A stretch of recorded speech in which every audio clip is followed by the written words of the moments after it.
इस वीडियो में हम सेकंड पार्ट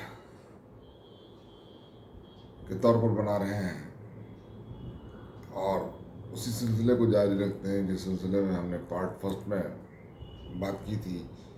वो कानून है the right to fair compensation and transparency in land acquisition rehabilitation and tree settlement act 2013।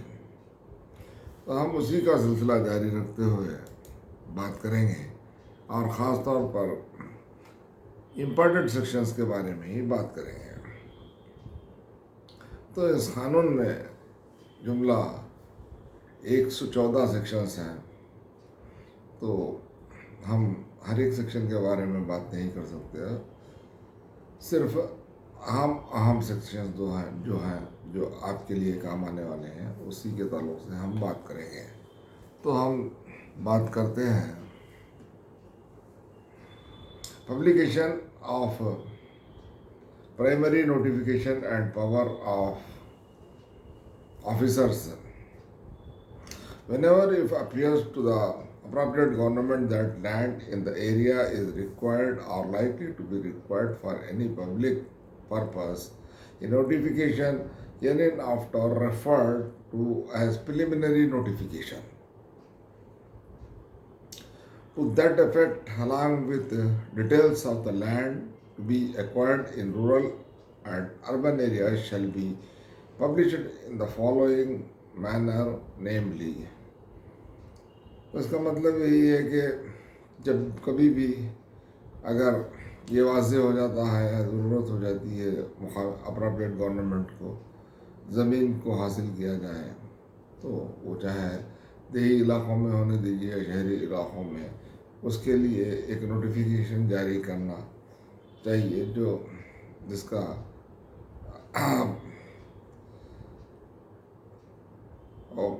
Publication हो और उस एक तरीक़े के लिहाज से उसका पब्लिकेशन हो। वो तरीक़ा क्या है हम आपको बताएंगे।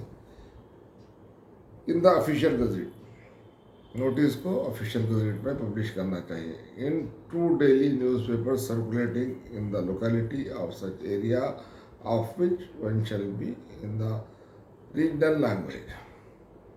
दो न्यूज़पेपर्स जो उस इलाक़े में गश्त करते हैं, तो उसमें से एक की ज़बान मुकामी ज़बान होना चाहिए जहाँ पर लोग बात करते हैं। जैसा तेलंगाना में तेलुगु है और फिर उत्तर प्रदेश में हिंदी है, तो इस किस्म के 2 अखबारात में शाये करना पड़ता है। In the local language, in the panchayat, municipality or municipal corporation as the case may be, and in the offices of the district collector, the sub-divisional magistrate and the tahsildar, uploaded on the website of the appropriate government। एक तो जो दफातर हमने बताया है municipal corporation, municipality और फिर ग्राम panchayat, district collector और तहसीलदार की ऑफिस, यहाँ के नोटिस बोर्डों में भी ये नोटिफिकेशन को चिपका करना ज़रूरी है। और फिर साथ में जो वेबसाइट होता है हुकूमत का, उसमें भी अपलोड किया जाना चाहिए। फिर in the affected areas in such manner as may be prescribed, और जो मुतासिर होने वाले एरियाज हैं उसके ताल्लुक से इसमें बताना चाहिए। फिर immediately after issuance of the notification under subsection 1, the concerned Gram Sabha or Sabhas at the village level, municipalities in case of municipal areas, the autonomous councils in case of the areas referred in the 6th schedule to the Constitution shall be informed of the content of the notification issued under the said section in all cases of land acquisition at a meeting called especially for this purpose। तो जो notification शाया होती है उसको ग्राम सभा में भी और फिर सभाज में भी और विलेज जो देहात के सतह पर और म्यूनसिपालिटीज़ में म्यूनसिपल एरियाज़ में जो अटानमस काउंसिल्स भी हैं जहाँ पर खुद मुख्तार, वहाँ पर भी जो 6th schedule of the constitution में वो इलाके बता दिए गए हैं, उन इलाकों में भी इस एक्विजिशन के ताल्लुक से बताना चाहिए। फिर इसके बाद में the notification issued under subsection 1 shell also contain a statement on the nature of the public purpose involved, reasons necessitating the displacement of affected persons, summary of the social impact assessment report, and particulars of the administrator appointed for the purpose of rehabilitation and resettlement under section 43. No person shall make any transaction or cause any transaction of land specified in the preliminary notification or create any encumbrance on such land from the date of publication of such notification till such time as the proceeding under the chapter are completed. जब notification जारी होता है तो फिर उस इलाके में किसी भी तरीके से खरीदो फरोख्त या कोई भी माहदे नहीं किए जाने चाहिए, और जब तक कि ये तमाम चीज़ें पूरी ना हो, तकमील पूरी ना हो कार्रवाई। Provided that the collector may, on the application made by the owner of the land so notified, except special circumstances to be recorded in writing, such owner from the operation of this subsection. अगर collector को, अगर owner जो जिसकी ज़मीन को लेने की बात नोटिफिकेशन में कही गई है, तो अगर कलेक्टर समझता है कि उसके जो इतराज़ात है वो दुरुस्त है, तो कलेक्टर उसको एग्जिम्प्ट कर देता है।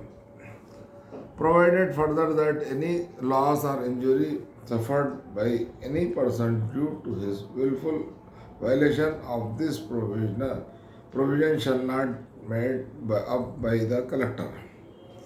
After issuance of notice under subsection 1, the collector shall, before the issue of the declaration made under section 19, undertake and complete the exercise of updating of land records as prescribed within the period of 2 months. तो ये जो 2 महीने की notice होती है जो section 19 के तहत है। फिर सर्वे के बारे में, preliminary survey of the land and power of officer to carry out survey section 12 में बताते हैं। उसके बाद पेमेंट फॉर डैमेजेस सेक्शन 13 में इम्पॉर्टेंट है। The officers who authorized under section 12 shall at the time of entry under section 12 pay or tender payment or any damage caused, and in case dispute as to the sufficiency of the amount so paid or tendered, he shall at once refer the dispute to the decision of the collector or other chief revenue officer of the district, and such decision shall be final. तो damages जो नुकसानात होते हैं, वो नुकसानात की बात कही गई है सेक्शन 12 में। ऑफिसर के ताल्लुक से जो बात कही गई है वो उसकी अदायगी की तकमील करता है, और उसके लिए फाइनल डिसीजन कलेक्टर का ही होता है। फिर सेक्शन 14 में lapse of social impact assessment report. 15 में इम्पॉर्टेंट बात है हियरिंग ऑफ ऑब्जेक्शन, एतराज़ात जो है उसकी सुनवाई होती है। Any person interested in any land which has been notified under subsection 1 of section 11 as being required or likely to be required for the public purpose may within 60 days from the date of the publication of the preliminary notification object to, और जैसा ही notification जारी होता है तो 60 दिन का time होता है ऑब्जेक्शन दाखिल करने का, और जब ऑब्जेक्शन दाखिल किए जाते हैं तो उसकी सुनवाई होती है। सुनवाई किस तरह होती है? ये the area suitability of the land proposal to be acquired और jurisdiction offered for public purposes, the finding of the social impact assessment report होता है। फिर 16 में preparation of rehabilitation and resettlement scheme by the administrator. Administrator section 16 में rehabilitation और resettlement करता है। तो फिर वहाँ से review and rehabilitation resettlement section 17 में होता है। Approved rehabilitation and resettlement scheme to be made public. आवाम के लिए रिहेबिलिटेशन और फिर रिसेटलमेंट जो होता है दोबारा उसको अप्रूव किया जाता है। फिर 19 में publication of declaration and summary of rehabilitation and resettlement होता है। फिर हम आगे चलते हैं। सेक्शन 20 में land to be market out vision and plan including marketing और स्पेसिफिक एरियाज। फिर सेक्शन 11 में नोटिस टू पर्सन इंटरेस्टेड। तो जो भी पर्सन इंटरेस्टेड है इस ताल्लुक से उसको नोटिस दी जाती है। फिर सेक्शन 22 में power to require and enforce the making of statement as to the names and interest. फिर 23 सेक्शन में inquiry and land acquisition award by collector. तो कलेक्टर 23 सेक्शन में लैंड एक्विजिशन का अवार्ड पास करता है इंक्वायरी करके। तो सेक्शन 24 में land acquisition process under act number 1 1894 shall be deemed to have lapsed in certain cases. फिर सेक्शन 25 में period with in which an award shall be made. The collector shall make an award within the period of 12 months from the date of the publication of the declaration under section 19 and if no award is made within the period the entire proceeding for the acquisition of the land shall lapse। तो collector को पाबंद कर दिया गया है section 19 में जो declaration होता है और एक्विजिशन के ताल्लुक से, तो उसमें अवार्ड पास करना चाहिए 1 साल के अंदर। अगर अवार्ड पास कलेक्टर नहीं करेगा तो फिर ऐसी सूरत में वो जो लैंड एक्विजिशन की कार्रवाई शुरू हुई थी वो कार्रवाई ख़त्म कर दी जाएगी, उसको ज़ाहिर कर दिया जाएगा। Provided further that any such decision to extend the period shall be recorded in writing and the same shall be notified and uploaded on the website of the authority concerned। अगर देर होती है तो उसकी वजूहत को ऑर्डर में जिक्र करना ज़रूरी है और फिर उसको वेबसाइट पर भी अपलोड करना है। मार्केट वैल्यू देना पड़ेगा और एवरेज सेल प्राइस तय करते हैं। Consented amount compensation as agreed upon subsection 2। फिर हम आगे चलते हैं सेक्शन 27 में determination of amount of compensation. तो सेक्शन 27 में क्या मुआवजा दिया जाना चाहिए उस मुआवजे के ताल्लुक से तय किया जाता है। फिर 28 में parameters to be considered to by collector determination of award. तो पैरामीटर जो लिए जाते हैं उसके ताल्लुक से कंसिडर किया जाता है कि क्या क्या पैरामीटर लिए गए हैं अवार्ड पास करने में। फिर आगे determination of value of things attached to land or building. तो फिर वो तमाम एक्विजिशन की जायदाद पर जो चीज़ें हैं उसकी वैल्यूएशन की जाती है कि वो क्या मालियत के हैं। और award of solatium, award of solatium section 30 में दिया है। तो इसमें the collector have determined the total compensation to be paid shall to arrive at the final award impose a solatium amount equivalent to 100% of the compensation amount. तो solatium जो होता है वो 100% जो कंपनसेशन अवार्ड होता है उसके अलावा दिया जाने की बात कही गई है। फिर आगे rehabilitation and resettlement award for affected families by collector. फिर 32 में provision of infrastructure amenities in resettlement area. 33 में correction to award by collector. अगर कोई भी गलती हुई है अवार्ड जारी करते हुए तो ऐसी सूरत में करेक्शन के लिए गुंजाइश फराहम की गई है। फिर सेक्शन 34 में एडजर्नमेंट ऑफ इंक्वायरी, इंक्वायरी को मुलतवी करने के ताल्लुक से दिफा फराहम की गई है। 34। और 35 में power to summon and enforce attendance of witness and production of document.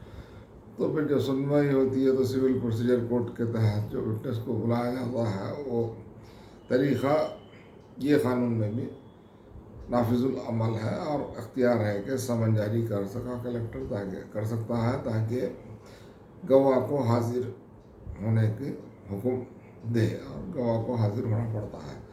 36 है power to call for records etcetera. तो फिर सेक्शन 36 में रिकॉर्ड को तलब करने की बात कही गई है। फिर सेक्शन 37 में award of collector want to be final.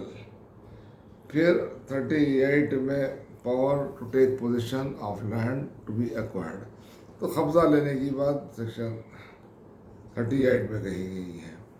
फिर 39 में additional compensation in case of multiple displacement. तो जायद मुआवजे की बात इस सेक्शन में कही गई है। सेक्शन 40 में special powers in case of urgency to acquire land in certain cases. अगर जल्दबाजी है, जल्दी है हुकूमत को, तो उसके लिए दिफा 40 फराहम की गई है। ये तवील क़ानून है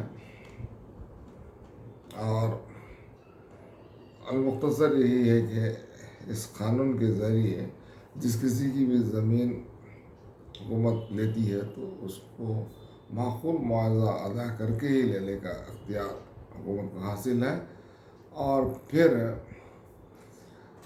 ज़मीन से मुराद मालिकाना हुकूक भी हो, या अगर मालिकाना हुकूक नहीं है तो कोई अगर काबिज़ाना हुकूक रखता है और किसी का कब्ज़ा है, अगर सरकारी अराज़ी भी है तो इस कानून के ज़रिए एक्वायर की जा सकती है। इससे पहले के क़ानून में सरकारी अराज़ी को एक्वायर करने की गुंजाइश नहीं थी, लेकिन इस कानून में ये गुंजाइश फराहम की गई है। और फिर इस तरह सरकारी अराज़ी पर रहने वाले काबिज़ीन को मुआवजा देने की भी बात कही है। तो हम आज इस वीडियो के ज़रिए मुख्तसर तौर पर आपको लैंड एक्विजिशन के क़ानून के ताल्लुक़ से बताए हैं।